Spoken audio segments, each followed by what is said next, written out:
March 19, 2018. Solemnity of St. Joseph, spouse of the Blessed Virgin Mary. A reading from the second book of Samuel. The Lord spoke to Nathan and said, "Go, tell my servant David, when your time comes and you rest with your ancestors, I will raise up your heir after you, sprung from your loins, and I will make his kingdom firm. It is he who shall build a house for my name, and I will make his royal throne firm forever. I will be a father to him, and he shall be a son to me. Your house and your kingdom shall endure forever before me. Your throne shall stand firm forever." The word of the Lord.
A reading from the letter of St. Paul to the Romans.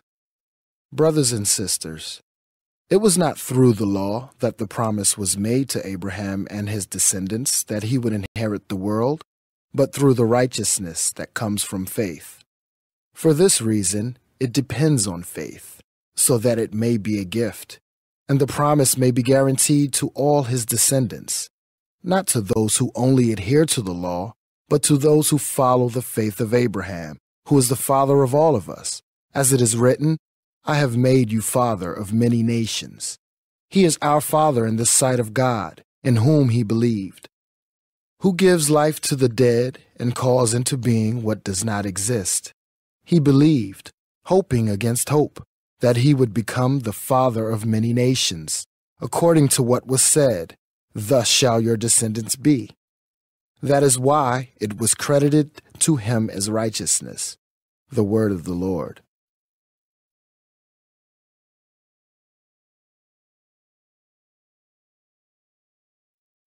A reading from the Holy Gospel according to Matthew.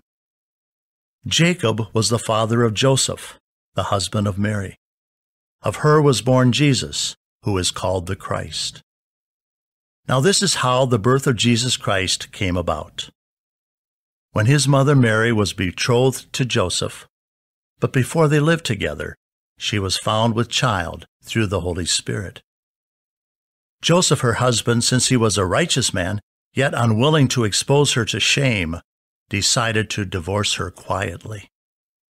Such was his intention when, behold, the angel of the Lord appeared to him in a dream and said, Joseph, son of David, do not be afraid to take Mary your wife into your home, for it is through the Holy Spirit that this child has been conceived in her.